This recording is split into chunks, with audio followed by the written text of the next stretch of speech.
ఇప్పుడు నాకు డౌటు, నమ్ముట నీ వలనైతే నమ్మువానికి సమస్తము సాధ్యమేనన్నాడు కదా. విశ్వసించు వాడికి అసాధ్యమైనది ఏది లేదు కదా. ఇప్పటిదాకా మనం చేసిన గొడవ అదే కదా, చెప్పుకున్నది ఇప్పటిదాకా అదే కదా. మరి అలాగైతే ఓ పని చేద్దాం. ఇప్పుడు ఈ సమాజం ఇంత దరిద్రంగా తయారవడానికి కారణం ఎవరు? సైతాను. మనుషులు ఇంత దరిద్రంగా తయారు కావడానికి కారణం ఎవరు? దయ్యాలు. కంటికి కనబడుతున్న మనుషుల వెనక కంటికి కనబడకుండా మనుషుల్ని తోలుబొమ్మలు చేసి ఆడిస్తుంది అవే. ఈరోజు జరుగుతున్నటువంటి దుర్మార్గాలకి, ఈరోజు మనుషులు చేస్తున్నటువంటి ఘోరమైనటువంటి కార్యాలకు కారణం సాతాను, దురాత్మలే.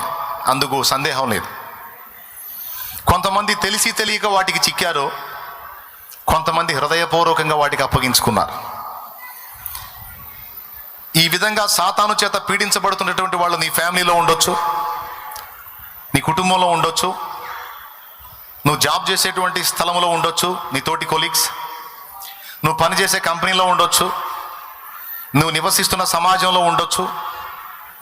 వాళ్ళు నిన్ను ఇబ్బంది పెడుతుండొచ్చు, వాళ్ళ వల్ల నువ్వు సఫర్ అవుతుండొచ్చు. కుటుంబంలో వ్యక్తుల వల్ల కానీ, పనిచేసే స్థలాల్లో కానీ, సమాజంలో ఇరుగు పొరుగుల వల్ల కానీ, బంధువుల వల్ల కానీ, మొత్తానికి ఎటో పక్క నుంచి నువ్వు మనుషుల వల్లనే ఇబ్బంది ఎదుర్కొంటావు. చెట్ల వల్ల, పుట్ల వల్ల, రాళ్ల వల్ల, రప్పల వల్ల నీకు సమస్యలు రావు. ఇదైతే పక్క. ఎంతమంది ఎదుర్కొంటున్నారు అట్లా? అది ఏదో రూపేణ మనుషుల వల్లనే సమస్యలు ఎదుర్కొంటాం మనం. ఇప్పుడు దేవుని పని జరుగుతుంది, సేవకులకు ఒకళ్ళ నుంచి సమస్య.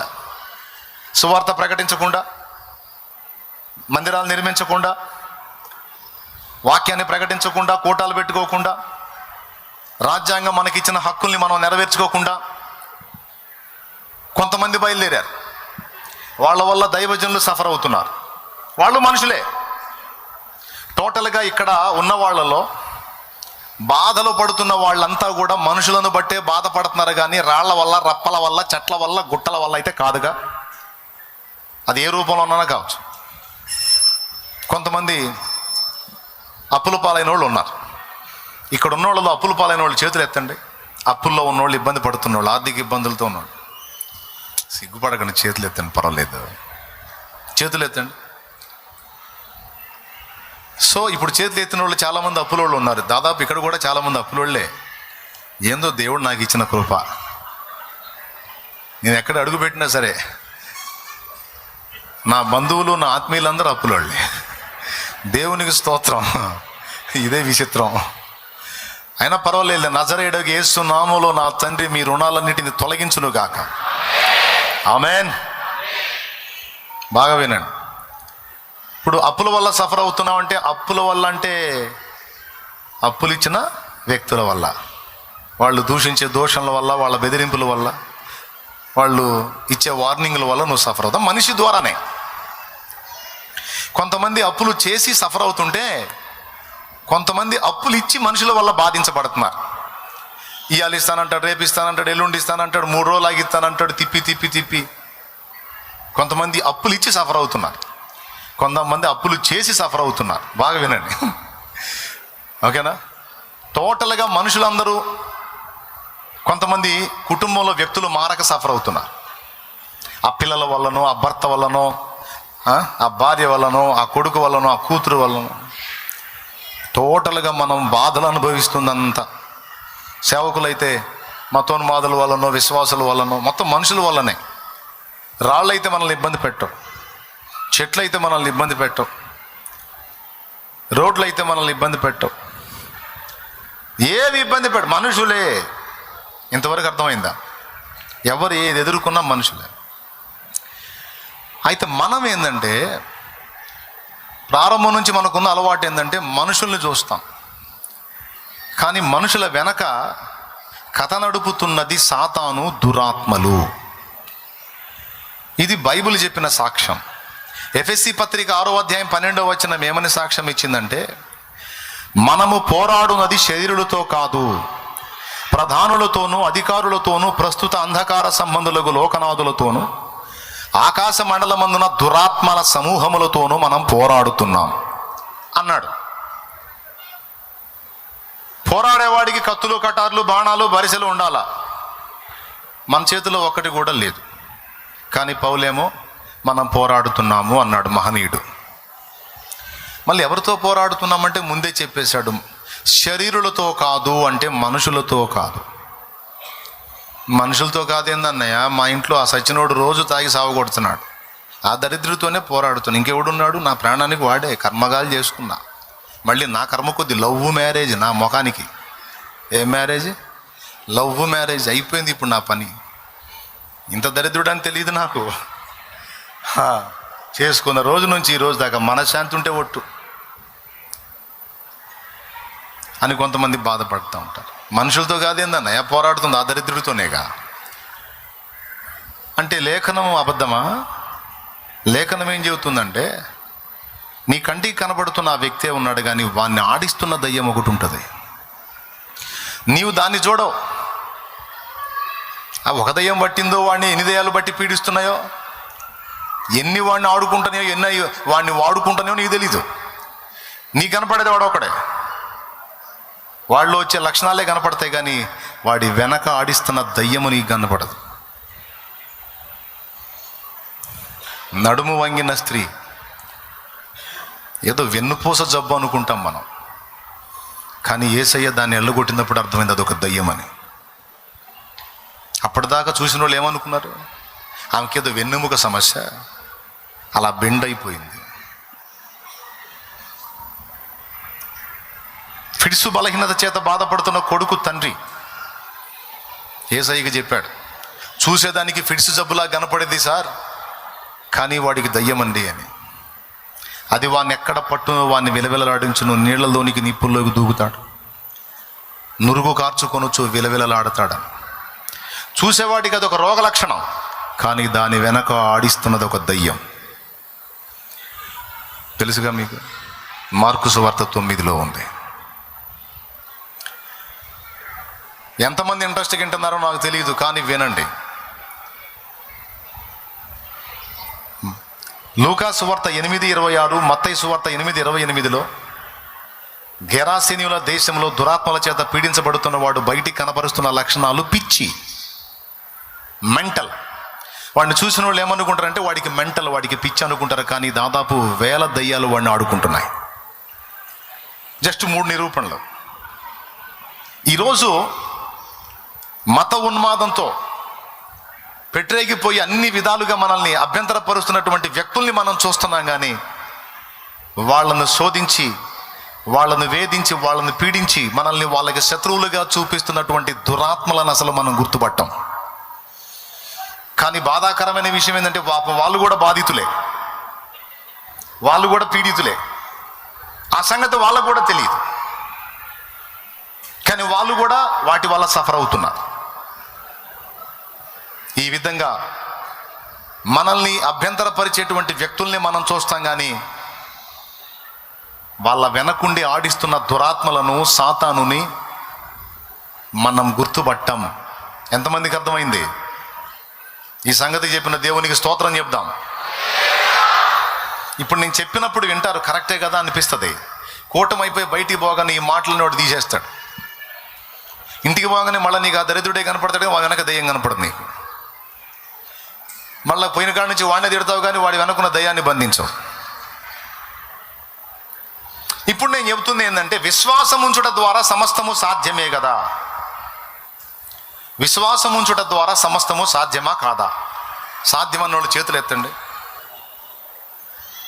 ఇప్పుడు నేనేమంటానంటే, ఇన్ని దరిద్రాలకు కారణం ఆ సైతానుగాడు, వాడి దయ్యాలే కదా. వాళ్ళ మారు మనసు కోసం ప్రార్థన చేస్తే పోయిద్దిగా,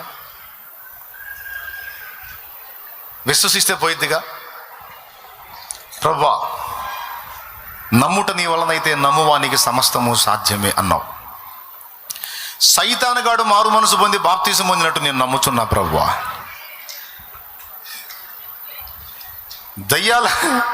దయ్యాలన్నీ క్యూ కట్టి మారు మనసు పొందినట్లు నేను ప్రార్థన చేస్తున్నా, విశ్వసిస్తున్నా ప్రభువా. నేను నమ్ముచున్నాను అని మనం దేవుని ముందు కూర్చుందాం. ఇది జరిగిద్దా? ఒక్కసారి మీరు నాకు చెప్పాలి. ఫస్ట్ నుంచి మనం ఏం చెప్పుకుంటున్నాం? విశ్వాసం ఉంచితే అన్నీ జరుగుతాయి, నమ్ముట నీ వలన అయితే నమ్మువానికి సమస్తము సాధ్యం, అది సాధ్యం, ఇది సాధ్యం, అట్లా సాధ్యం, ఇట్లా సాధ్యం. ఒక బలమైన పాయింట్ అందించి ముగిస్తా. ఈరోజు జాగ్రత్తగా వినండి. ఏదో చెప్తున్నాడు అనుకోవద్దు ప్లీజ్. నేను ముందే చెప్పాను, ఖరీదైన కూటమి ఇది. అందరూ మీరు అప్పులోళ్లే. పాపం అయ్యగారి పరిస్థితి కూడా అంతే ఉంది, అన్న సాల్మోన్ అన్న పరిస్థితి కూడా అంతే ఉంది. ఇప్పుడు ఆయన ఎంత అప్పు చేయాలో ఏమో నాకు తెలియదు, ఇప్పటికి ఎంత చేశాడో కూడా తెలియదు. దేవునికే స్తోత్రం. అందుకే మళ్ళీ మళ్ళీ గుర్తు చేస్తున్నా, అబ్బాయి మీరు జాగ్రత్త, ఖరీదు కూటమి ఇదని. సేవకులు కూడా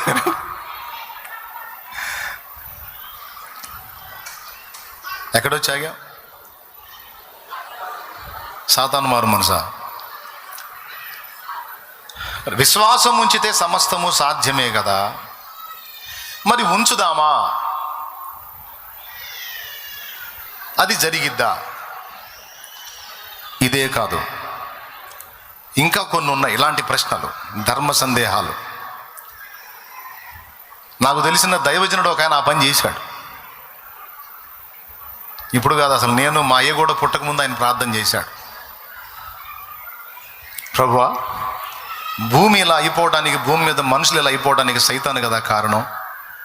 వాడిని దర్శించు ప్రభువా, వాడికి మారు మనసు ఈ ప్రభువా అని రోజు ప్రార్థన చేశాడంట. దేవుడు దర్శించి ఆయనతో మాట్లాడాడు, దేవదాసు అది జరగదు, వాడు అన్నీ తెలిసే సాతానుగా మారాడు, వాడు తెలియక అమాయకత్వంలో ఉంటే నేను వాడిని క్రమపరుస్తాను, కానీ తెలిసి వాడు హృదయపూర్వకంగా పాపమునకు అప్పగించుకున్నందున నీ కోరిక నెరవేరదు, ఇది సాధ్యం కాదు, ఆ ప్రార్థన చేయొద్దని చెప్పాడు. అంటే మనం విశ్వాసం ఉంచినా జరగని కార్యాలు కొన్ని ఉన్నాయన్న వివేచన ఈ రాత్రి మనకు ఉండాలి. ఇప్పటిదాకా మొద్దు గుర్తులాగా ఒకటే పట్టుబట్టాం, ఏదైనా జరిగిద్ది, విశ్వాసం ఉంచితే ఏదైనా జరిగిద్దని. వినటానికి బాగుంది కనుక అలా ఫిక్స్ అయిపోయాం. కానీ విశ్వాసం ఉంచినా కూడా అసంభవమైన కార్యములు కొన్ని ఉన్నాయి. ఫర్ ఎగ్జాంపుల్, రెండోది కూడా చెప్తా. ఇప్పుడు రాకడ సంభవాలన్నీ ప్రకటన గ్రంథంలో ముందే చెప్పాడు. ఏం జరుగుతాయి? అంత్యబద్ధ క్రీస్తు పరిపాలన, సంఘము ఎత్తబడుట, సంఘము ఎత్తబడక ముందు ఎదురయ్యేటువంటి పరిణామాలు, పరిస్థితులు, ఏమండి, ముద్రలు విప్పబడటం, బూరలోదబడటం, ఉగ్రతా పాత్రలు కుమ్మరించబడటం, భూమి మీద రకరకాల పరిస్థితులు, విలయాలు, యుద్ధాలు, భూకంపాలు, ప్రకృతి విలయాలు, ఘోరమైన విషయాలు చెప్పాడు ప్రకటనలో. ఇప్పుడు మనం విశ్వాసం ఉంచుదాం, ప్రార్థన చేద్దాం. ప్రభువా, ప్రకటన గ్రంథములో చెప్పబడినవేవి జరగొద్దు ప్రభువా, యేసు నామములో తండ్రి అని ప్రార్థన చేద్దాం, విశ్వాసం ఉంచుదాం. ఆగుతాయా? అందరూ చెప్పాలి. అసంభవం అది కూడా. మనం ఒకటే పాయింట్ పట్టుకొని ఎగురుతున్నాంగా, నమ్ముట నీ వలన అయితే నమ్ము అని, సమస్తము సాధ్యమే, సమస్తము సాధ్యమే, సమస్తము సాధ్యమే, సమస్తము సాధ్యమే. ప్రకటన గ్రంథాన్ని మారుద్దామండి ప్రార్థన చేసి, ప్రకటన గ్రంథాన్ని మారుద్దామండి విశ్వాసం ఉంచి, జరిగిద్దా? సైతాను గాడిని మార్చేస్తే గొడవ వదిలిపోద్దండి. అసలు వాడు బాప్తిసం పొందితే దరిద్రం వదిలిపోయిద్ది. జరిగిద్దా?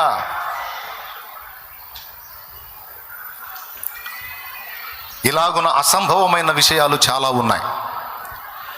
ఈరోజు ఒక స్పష్టతకు వద్దాం. వివేచన కలిగి మనం ప్రార్థిద్దాం, దేవుణ్ణి అడుగుదాం. బాగా వినండి. అంటే మనం విశ్వసించినా, మనం మొర్ర పెట్టినా జరగని కార్యాలు కొన్ని ఉన్నాయి. మరి ఏం జరుగుతాయి? ఏం జరగవు? ఏం జరుగుతాయో, ఏం జరగవో, మనం ఏ పరిధిలో అడగాలో, ఏ పరిధిలో అడగొద్దో మొత్తం మనకి గ్రంథములో దేవుడు అనుగ్రహించేశాడు, గ్రంథములో దేవుడు చెప్పేశాడు. సింపుల్, మీకు ఈజీగా అర్థం కావడానికి చెప్తున్నా. హోటల్కి వెళ్తాం, మనం హోటల్కి వెళ్తాం. ఫస్ట్ ఏం చేస్తాడు? మెనూ షీట్ ఇస్తాడు, మెనూ కార్డు ఇస్తాడా ఇడా?